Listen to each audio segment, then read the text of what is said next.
Hola, mi nombre es Carlos Bedoya y les doy la bienvenida a una nueva edición de Mesa Política, programa de entrevistas producido por Otra Mirada en colaboración con nuestraamérica.tv. En este programa vamos a conversar sobre la República Árabe Saharaui Democrática, también conocida como República Saharaui, que desde hace 46 años está ocupada en buena parte, como el 80%, por Marruecos. Ahí hay una historia larga y vamos a hacer nosotros énfasis precisamente en esa historia y en la historia de la lucha de la lucha de un pueblo que tiene como el 80% de su territorio ocupado por otro país, a propósito de las palabras de la expresidenta del Congreso peruano y actual presidenta de la Comisión de Relaciones Exteriores de ese mismo cuerpo colegiado del Parlamento peruano, Mari Carmen Alba, que es congresista de Acción Popular, quien ha dicho hace unos días, el lunes 26 de septiembre, en una sesión de la Comisión de Relaciones Exteriores, con la presencia del canciller Landa, porque el canciller peruano Landa fue César Landa, fue citado a esta sesión para que dé cuentas de por qué el presidente de la República en la Asamblea Nacional, la Asamblea General de Naciones Unidas, el 20 de septiembre había ratificado el restablecimiento de relaciones diplomáticas entre Perú y la República Saharaui Democrática. Entonces, Mari Carmen, ¿qué dijo? Mari Carmen Alba, presidenta de la comisión, dijo que la república casi no existe, esa república, son 40 carpas en Argelia. Pero veamos el video de lo que dice Mari Carmen Alba para comprender la gravedad de sus palabras y por qué estamos haciendo este programa. Y todos sabemos que esta República Saharaui son 40 carpas en un territorio de Argelia y que no está reconocida por Naciones Unidas, y de los 24 países árabes solamente reconocen uno. No lo reconocen los países árabes, ni nadie. Entonces, ¿cuál es la razón para que el Perú tenga que reconocer a 40 carpas en un territorio? Porque sabemos de la gente que ha ido y ha estado ahí presente y ha visto las 40 carpas. Son consideradas nómades. Bien, ahí están las palabras muy fuertes. Además, después de eso, la congresista Susel Paredes, también de la Comisión de Relaciones Exteriores, pidió disculpas al pueblo saharaui. Ya vamos a comentar sobre esto. Y para comentar sobre eso, está con nosotros Esteban Silva Cuadra. Esteban es analista político chileno y es integrante de la coordinación de la plataforma latinoamericana y caribeña de solidaridad con el pueblo saharaui. Entonces es una voz autorizada para responder a Mari Carmen Alba. Esteban, bienvenido. ¿Qué tal, Carlos? Muchas gracias por esta posibilidad de conversar. A ver, ¿qué opinas, para comenzar, sobre las declaraciones de la señora Alba, expresidenta del Congreso, nada más y nada menos? Mire, con todo el respeto que me merecen los congresistas del Perú, me imagino que tiene que haberles dado profunda vergüenza, no solo a las y los congresistas, sino que al pueblo peruano, que es más culto, y a sus instituciones, las palabras de la señora Alba, no solo porque reflejan una absoluta desconocimiento e ignorancia respecto de la República Árabe Saharaui Democrática, pero también trasuntan una ignorancia respecto de políticas internacionales, y entiendo que ella es presidenta de la Comisión de Relaciones Exteriores del Congreso de la República del Perú. Pero yo creo que además el utilizar cuñas, ¿no?, en un sentido periodístico, que se las dictan probablemente la Embajada del Reino de Marruecos, porque si no, no se explica supina ignorancia, o si no, uno tendría que explicarla en mala fe. Entonces, en primer lugar, estamos hablando de una república que es la República Árabe Saharaui Democrática, con la cual además el Perú reconoció y estableció relaciones en el gobierno Acción Populista, ¿no?, del presidente Belaúnde Terry. Incluso del mismo partido político, claro. Del mismo partido Acción Popular. Incluso era parte del gobierno un tío de ella, bastante conocido, que yo también tuve la oportunidad de conocer y respetar, Alba Orlandini, a quien conocí conocido como el lechuzón, le decían aquí en el Perú. Entonces, lamentablemente, ella no solo es ignorante respecto de la política del Perú, pero también de la política de su propio partido. Pero más allá de eso, la verdad es que estamos hablando de un caso en pleno siglo XXI de descolonización pendiente, establecido así por las Naciones Unidas. El Sáhara Occidental, según la Cuarta Comisión de Descolonización de Naciones Unidas, que en estos días está iniciando sus sesiones en la 77ª Asamblea General de Naciones Unidas, establece que el Sáhara Occidental, que está ubicada, como sabemos, en el norte de África, ¿no?, es un territorio no autónomo pendiente de descolonización según las resoluciones de Naciones Unidas, tanto de la Asamblea General como numerosas resoluciones también en esa perspectiva y dirección del Consejo de Seguridad de las Naciones Unidas. No, y además Entonces, es un pueblo árabe que habla castellano. sí, Junto bueno, con Guinea Ecuatorial son los únicos dos territorios o países, las únicas dos repúblicas que tienen el castellano conviviendo con el árabe y otras lenguas, pero mayoritariamente el castellano, ¿no? Entonces bueno, es una hispanoafricana, ¿no? tú bien lo has dicho, porque al igual que América Latina, o buena parte de América Latina y el Caribe, con la excepción de países como Brasil, ¿no?, que fueron colonizados por el Imperio Portugués, el colonialismo español se hizo también por la fuerza, ciertamente, del Sáhara Occidental.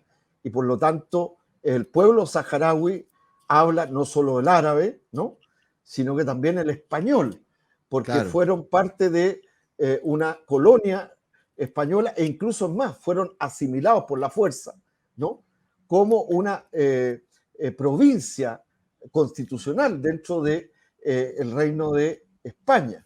O sea, estamos hablando primero, entonces te insisto, como lo hemos conversado, que se trata de un caso de descolonización pendiente, pero además hubo una guerra y en 1976, ¿no?, en febrero de 1976, el Frente Polisario, que es un movimiento de liberación nacional, proclamó la República Árabe Vamos a Saharaui ver eso. Democrática y que es hoy día reconocida por más de 84 estados en el mundo. Vamos a ver eso, pero antes porque vamos a pasar un pequeño reportaje que hizo Verónica Insausti, pero antes de eso, vamos a pedir que nos pongan la foto de lo que es el territorio del Sahara Occidental. A ver, Bueno, ahí ves, por ejemplo, el territorio. Yo quiero hacer un comentario general y te doy la palabra, Esteban. sí. Ahí ven donde dice zona controlada por Marruecos, la parte naranja, ¿no? Es efectivamente, esto es el Sahara Occidental, toda esta parte, Es una pero ocupación por la fuerza esa es ilegal. la ocupación del Reino de Marruecos, ¿no? Y después cuando ven una rayita ahí medio granate y un territorio en amarillo que está, donde dice zona controlada por el Frente Polisario, ese es de ese tamaño es el territorio que está en control del Frente Polisario. Entonces, no estamos hablando pues de 40 carpas. Primero estamos hablando de un territorio que el 80% está ocupado militarmente y legalmente por por el Reino de Marruecos y que además tuvieron un enfrentamiento militar desde Una guerra. una guerra de 1976 hasta el 92, más 91, más o menos, ¿no? Acuerdos de paz y un acuerdo de cesar el fuego. Sí, solamente déjame sumar a tu reflexión lo siguiente. Yo he tenido la oportunidad, lamento no poder señalarlo con un cursor. Yo he tenido la oportunidad de estar en las zonas controladas por el Frente Polisario y recorrer bastantes kilómetros. He estado en los campamentos de refugiados saharauis, que son muchos más que... ¿Cuántas carpas decía la señora Alba? Dijo 40 carpas en el territorio de Argelia, claro, dijo. Que 40 carpas en Argelia. Que además las carpas se llaman jaima y que son parte de la forma cultural y la tradición del pueblo saharaui. Pero junto con los miles de familias saharauis que están refugiadas en territorio de Tinduf, que es justamente en la frontera, en la punta de frontera, en esa zona controlada por el Frente Polisario, por la República Árabe Saharaui Democrática, que de su propio territorio, que se llaman territorios liberados, porque fueron liberados por la guerra. Ya hablaremos de eso. O sea, este mapa es resultado de un conflicto militar. Hoy día hay nuevamente se han desencadenado, además, la guerra nuevamente está ocurriendo. Y en esa zona, primero hay la zona controlada por el Reino de Marruecos por la fuerza, ¿no? Con fuerza militar, ¿no? Hay muchos y muchas saharauis, hay miles en las ciudades principales saharaui, una de ellas es el Aaiún, ¿no? Que es la capital cautiva de saharaui que está bajo ocupación militar y en donde además en esa y en todas las demás, Dakhla y otras, hay una violación sistemática a los derechos humanos por parte de los agentes de la monarquía feudal marroquí, del Estado marroquí en contra del pueblo saharaui. Te estoy hablando de detenidos desaparecidos, estamos hablando de violaciones a dirigentes de organismos de derechos humanos saharaui, estoy hablando de detenciones sumarias, estoy hablando de tortura sistemática en la zona controlada ilegalmente. Cuando digo controlada, es bajo ocupación militar ilegal que no reconoce ningún Estado serio en el mundo, y no solo serio, sino que tenga una mínima aproximación al derecho internacional. Pero además, si vemos en ese mapa, en esa franja que divide el color, ¿no? Que tú estás mostrando de la zona controlada, o sea, bajo ocupación ilegal, porque no solo controlada por Marruecos, de las zonas liberadas bajo soberanía de la República Árabe Saharaui Democrática, que están en amarillo, ¿no? Hay una franja, ¿no? Y bueno, sí, eso es un muro construido por Marruecos para fortificar sus posiciones en la zona bajo ocupación, que es un muro que tiene 2.726 kilómetros. Toda esa franja roja es un muro, además, para que las personas que nos están viendo sepan, fue construido, es un muro de arena y de estructuras más concretas. Yo me he acercado incluso con el ejército saharaui, con el Ejército Popular de Liberación saharaui, porque además aquí en las zonas controladas, las zonas liberadas, hay ciudades. Claro, están militarizadas por razones obvias, son zonas militares, pero donde también hay población civil saharaui que vive. Ahora, nosotros nos hemos acercado, y por eso doy testimonio directo, incluso a no muchos metros de ese muro que está custodiado, primero que está rodeado en toda su extensión, ¿no? Hay minas antipersonales y minas antitanques. Por eso han muerto muchos saharauis y muchas saharauis en los últimos años por explosión de minas antitanque o minas antipersonales, ¿no? Y además eso está fortificado con una fuerte presencia del ejército de la monarquía marroquí. Ahora, quiero decirlo para terminar, pero solo dar un elemento más. Tú sabías que además eso fue construido con una tecnología israelita de cooperación del Estado de Israel con Marruecos, ¿no? Para fortalecer el control de sus zonas bajo ocupación militar. Y entonces, pero quiero insistir que aquí además se desarrolla un drama que no solamente es el tema de la reivindicación del derecho del pueblo saharaui y de la República Árabe Saharaui Democrática, que es representada por un movimiento de liberación que es el que representa genuinamente al conjunto de la nación saharaui, que se llama Frente Polisario, sino que además en esta zona bajo la ocupación hay miles de saharauis que viven y que son reprimidos de manera sistemática, insisto. Ha sido esto denunciado por organismos que no tienen ningún tipo, no podrían ser sospechados ni de marxistas, ni de sesgados como Human Rights Watch, solo por mencionarte algunos, comisiones de derechos humanos internacionales, etcétera. Y además, el tema, probablemente uno de los dramas principales del por qué está bajo ocupación ilegal de Marruecos, estas zonas que tú estás mostrando, es porque en esa zona, primero, en las costas saharaui, hay una gran riqueza de pescado, hay una gran riqueza de biodiversidad marina, ¿no? Que son expoliadas y saqueadas por las empresas marroquíes y las empresas europeas transnacionales, y que ha sido incluso rechazado por la Corte Internacional, la Corte de Justicia Económica de la Unión Europea, ¿no? Que no reconoce jurisprudencia territorial a Marruecos en esta zona. Pero además hay mucha riqueza debajo de la tierra. Hay mucho fosfato, ¿no? Sí, bueno, Hay mucho gas, precisamente. etcétera. O sea, incluso es Sí, más, y ya lo conversaremos más adelante, sí, Carlos. sí, en un ratito. Aquí Bueno, hasta se trafica y se ofrece fosfato que pertenece al pueblo saharaui, como lo vamos a ver más adelante, que lo intentó eso vamos a el ver los señor detalles, vamos a ver Rodríguez esos Macar. detalles. Sí. Pero antes vamos a seguir respondiendo a Mari Carmen Alba.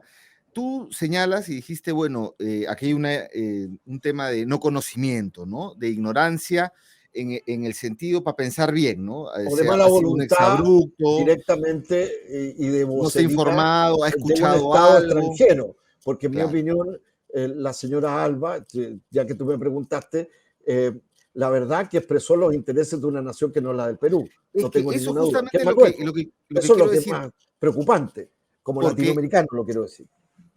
porque en la comisión, en la Comisión de Relaciones Exteriores, en la sesión, el señor Landa responde, ¿no? Cuando le preguntan por qué el presidente ha mencionado lo de Saharaui, que acá ha encendido pues las alertas a algunos sectores, Y al y lobby marroquí, entonces, me imagino, que es un y, lobby muy activo en la política peruana, pero también claro, en América Latina.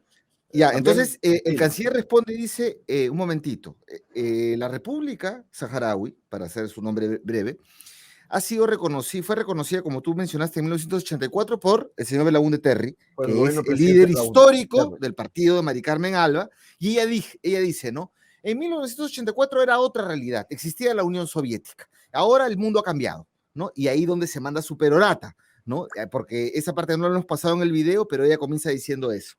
Entonces, yo veo como tres posibilidades. Una, o sea, Pero perdón, siendo... Carlos, yo me Ujú, imagino que ella no dijo, o ocultó, que la Unión Soviética no reconoció nunca a la República Saharaui. O sea, poner a la República Saharaui en el campo de la Unión Soviética, además, es de supina ignorancia, porque no es cierto.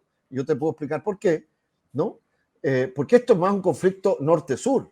Este es un conflicto en el marco de los países del sur respecto a los países claro, colonialistas o neocolonialistas. Esto no es un conflicto que nació bajo el concepto este-oeste de la Guerra Fría. Entender eso es una visión ideologizada, pero además ignorante, ¿no? O además de mala fe, claro, porque ella la lo que Unión dice es, Soviética no era parte del campo, la no, pero República ella lo que Saharaui dice nunca es, lo fue. sí, pero lo que dice ella es, en 1984 había Unión Soviética y también existía el muro de Berlín. Y todo, claro, ella quiere hacer como una alusión a eso, pero digamos, es como justificarse que el mundo cambió cuando le responden, ¿no? Claro, En claro, el porque 90, también había el sí, movimiento no alineado, o sea, claro, y por como ella no supuesto. sabe, probablemente no tiene Entonces, información o no tiene formación sobre esa materia, ¿no? sí, Es más entonces complejo el hay, mundo hay como del... tres posibilidades, ¿no? O que se opone simplemente porque es oposición a Castillo, haga lo que haga, al presidente Castillo. Dos, puede ser que esté tomando parte por Marruecos, como tú señalas, ¿no? Por alguna simpatía, para decirlo así, porque ella dice, nos estamos metiendo en un lío bilateral entre Marruecos y Argelia, pero ella más bien está saliendo a favor tomando de la posición Marruecos. marroquí. O la tercera posibilidad es que sí, efectivamente, esté muy mal informada y esto de que no conoce, ¿no? Entonces, vamos a dejarlo ahí, pero para darle respuesta un poquito más en profundidad, vamos a pasar un pequeño video sobre la República Árabe Saharaui Democrática preparado por Verónica Insausti. Pasamos. El Sahara Occidental, región al noroeste de África, fue colonia española hasta 1975, pero esto no supuso la independencia inmediata del pueblo saharaui, pues ese mismo año Marruecos y Mauritania invaden el territorio y España se lo cede. Este acuerdo no fue aceptado por el movimiento independentista del Sahara Occidental encabezado por el Frente Polisario, que declaró la República Árabe Saharaui Democrática en 1976. Desde entonces comenzó un enfrentamiento armado contra Marruecos y Mauritania. Este último se retiró oficialmente en 1979, pero el conflicto con Marruecos continuó hasta 1991, cuando se alcanzó un alto al fuego avalado por las Naciones Unidas, que pidió un referendo de autodeterminación en el que los saharauis debían optar por la independencia o la integración con Marruecos. Referendo que hasta ahora no se logra concretar, pues Marruecos, que tiene invadido casi el 80% del territorio, apuesta por un régimen de autonomía de Sahara Occidental dentro de su país. La postura internacional se divide entre los que apuestan por el referendo de autodeterminación promovida por Naciones Unidas, los que apoyan la postura de Marruecos, entre ellos Alemania, Francia, Estados Unidos y España, y los que reconocen a la República Árabe Saharaui Democrática, que son 82 países, entre ellos Ecuador, Perú y Bolivia, países miembros del Parlamento andino. Bien, este es interesante, debo decir, informe de Verónica Insausti, tratando de resumir en breves minutos, en poco tiempo, una realidad muy compleja y una lucha histórica, ¿no? De los pueblos del Sahara Occidental. Menciona al Frente Polisario, que ahora vamos a tocar, pero sobre todo ella preparó este informe para un programa de hace un tiempo, porque el Parlamento andino de pronto se le ocurrió sesionar en el Ayun. ¿Qué tiene que ver? Pues sabemos que fue por invitación de Marruecos, que lo hizo sesionar en territorio ocupado, ¿no? O sea, Y por financiación, le financió los pasajes, la estadía, todo.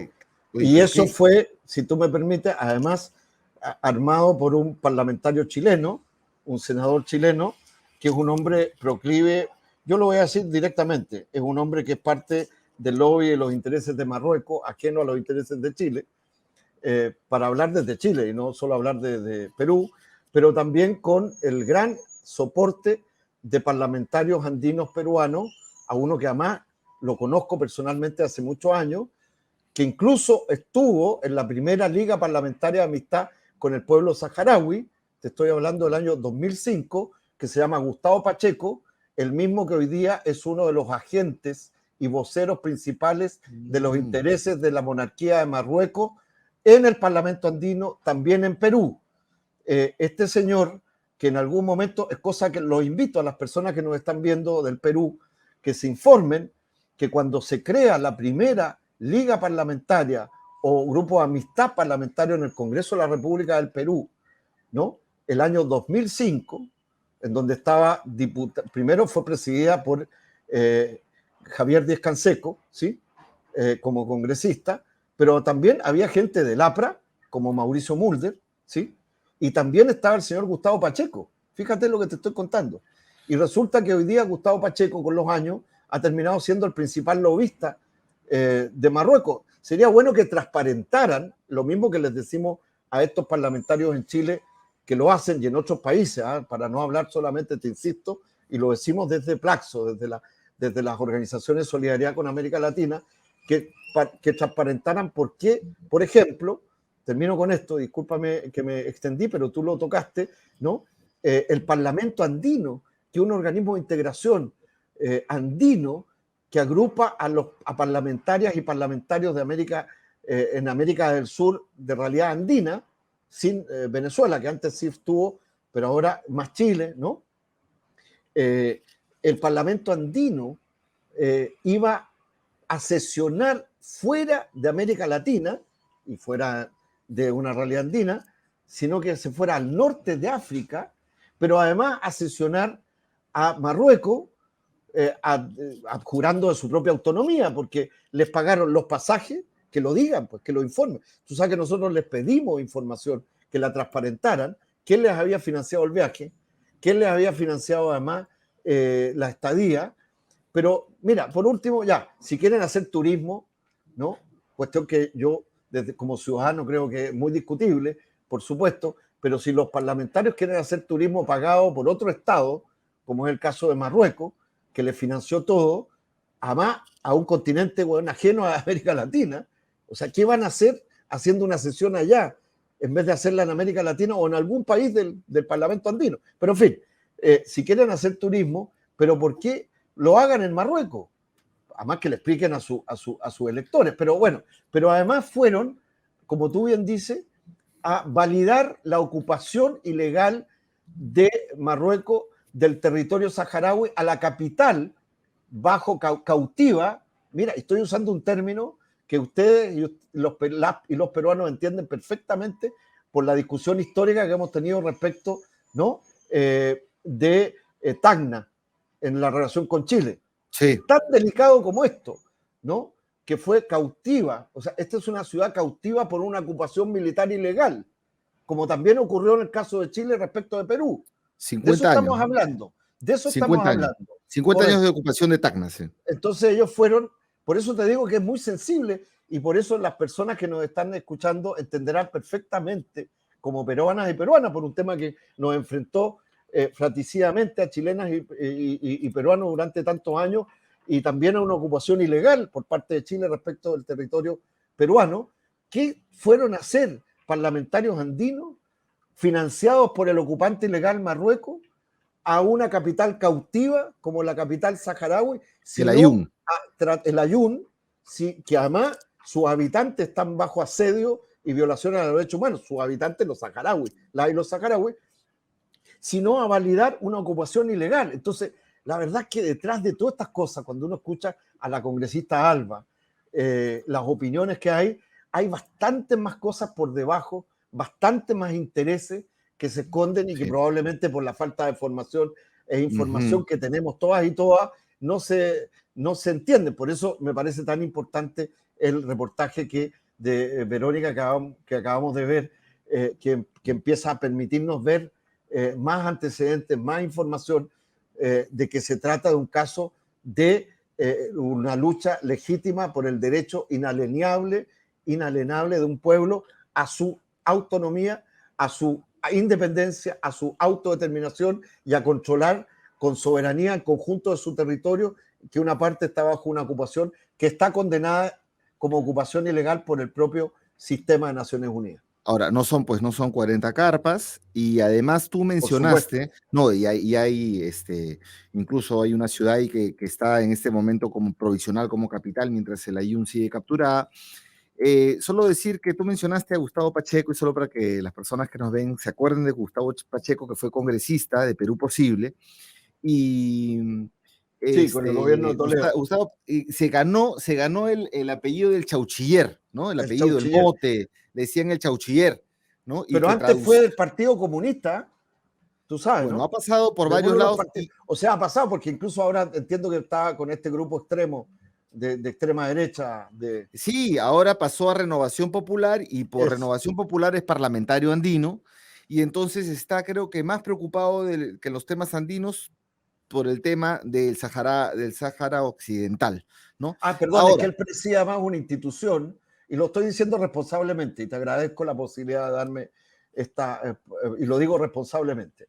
Él presidía, antes de ser congresista, parlamentario andino, una institución que es un centro de estudios globales o de la realidad que está financiado por Marruecos. Lo digo con toda la responsabilidad del caso.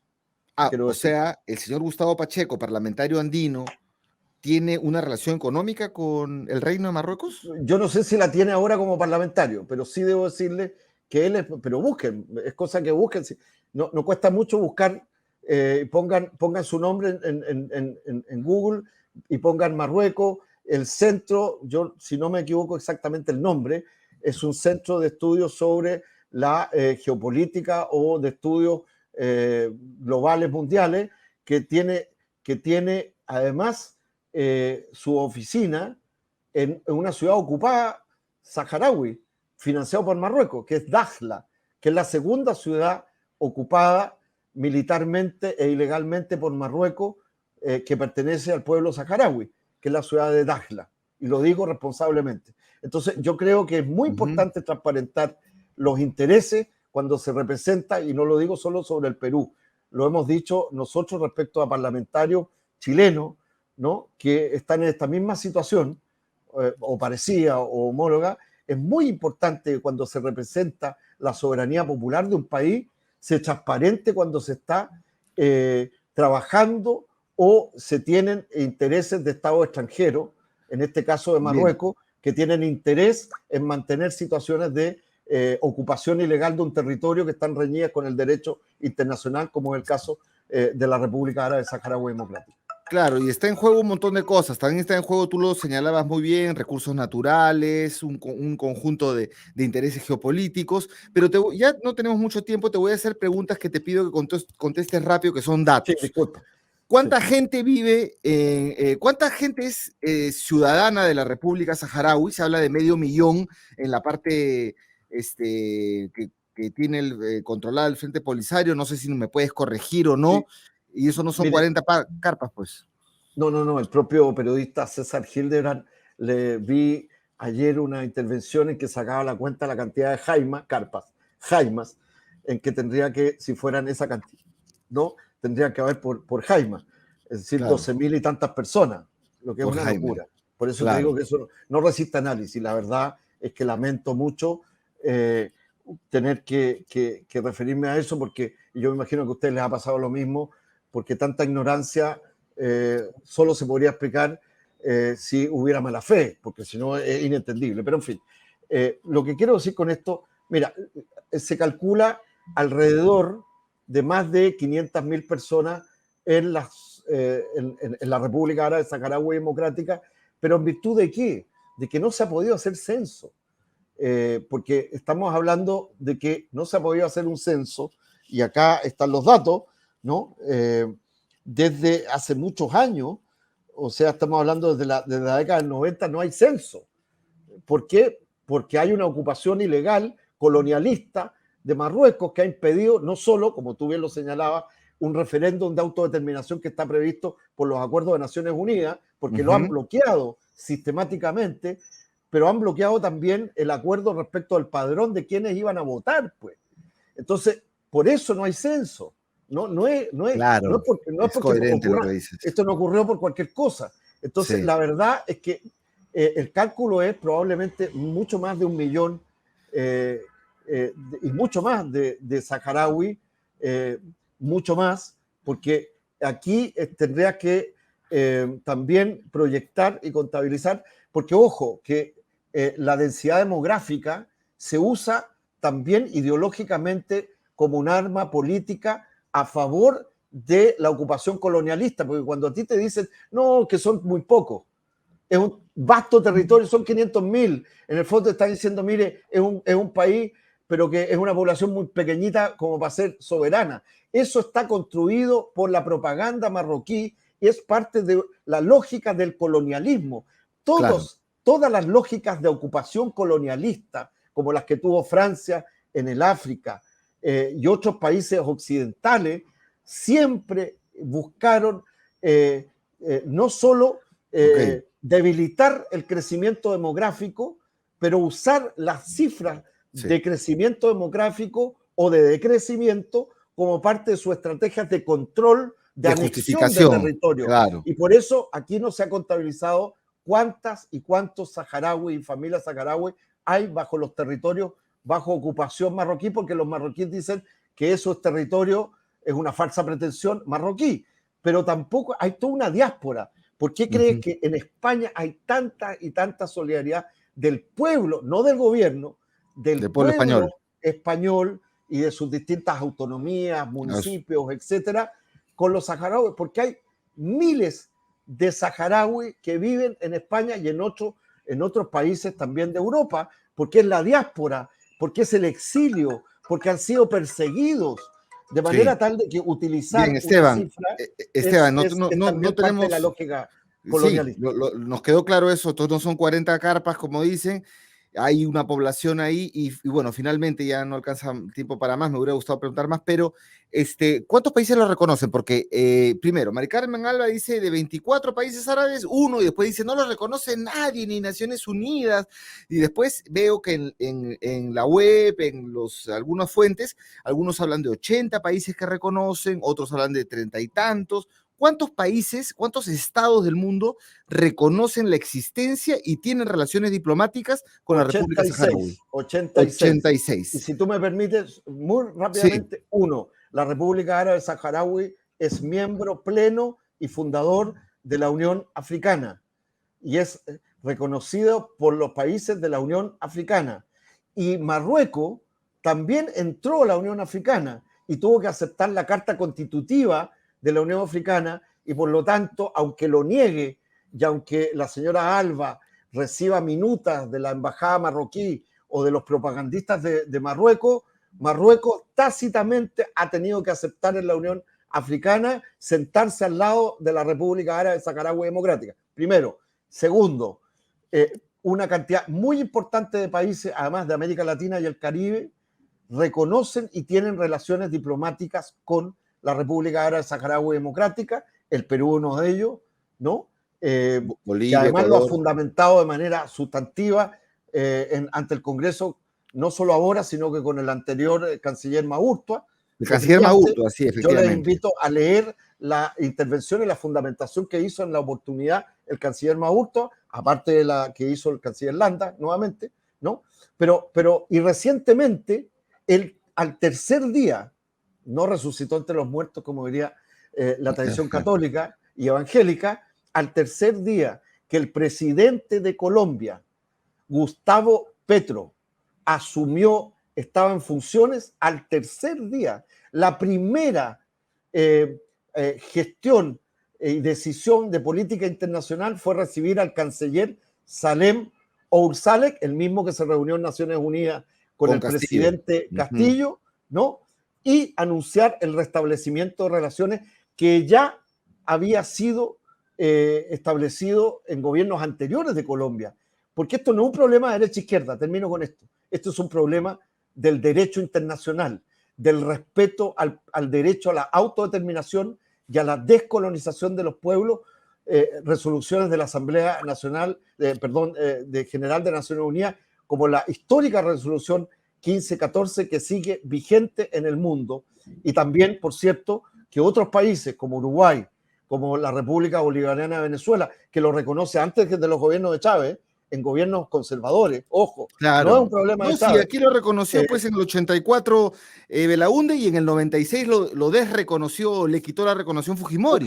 Fujimori. Claro. O sea, lo que te quiero decir que no es un tema de derecha-izquierda, que además, ojalá fuera un tema de coherencia con el principio a la descolonización y al principio inalienable de la autodeterminación de los pueblos. Y cuando los estados se aproximan a ser coherentes con sus propios procesos de autodeterminación, es cuando dan pasos sustantivos y restablecen o profundizan relaciones con pueblos que siguen en lucha por su autodeterminación, sí, y por controlar la soberanía del conjunto de su territorio, sí, como espero que tarde o temprano va a ocurrir en el caso de la República Árabe. Esperemos, es solamente para poner un ejemplo, es como que si el Perú, cuando se fueron los españoles del Perú, el virreinato se acabó, en vez de haber sido una república independiente, nos hubiéramos quedado ocupados por decir Colombia y Argentina, ¿no? Los ejércitos libertadores, y nosotros, los peruanos, nos hubiesen acorralado hacia el altiplano, por decirlo, ¿no? Así es. Y ahí tuviéramos nuestra frente ahí de reivindicación de la República del Perú, y ya no existiera la República del Perú, y alguien en otra parte del mundo dijera, son 40 carpas, son 40, ¿no? 40 casitas en el altiplano, eso no es nada, ¿no? Entonces, sí, efectivamente, aquí hay mucho pan por rebanar, hay muchos intereses creados, esta es una lucha enorme. Y bueno, a nosotros nos toca solidarizarnos pues con los pueblos que luchan y con los pueblos que luchan por su libertad. Entonces te agradecemos mucho, Esteban, te felicitamos y esperamos que en algún momento pues el Reino de Marruecos pueda devolver los territorios ilegalmente ocupados. Claro, esperemos que en algún momento el Reino de Marruecos cumpla con la legalidad internacional y abandone y deje sin efecto una ocupación que es ilegal en todos los planos desde el punto de vista del derecho internacional. Así es. Muchísimas gracias. Bien, gracias, Esteban. Nos hemos pasado largamente la duración de este programa, pero amerita la pena el tema de la República Árabe Saharaui Democrática, ¿no? Es una lucha vigente y es uno de los últimos territorios ocupados o en calidad de colonia. Bueno, con nosotros será hasta otra oportunidad. Amigos, amigas, pueden entrar al portal de otramirada.p para ver esta entrevista, muchas más y mucha más información. Muchas gracias, nos vemos.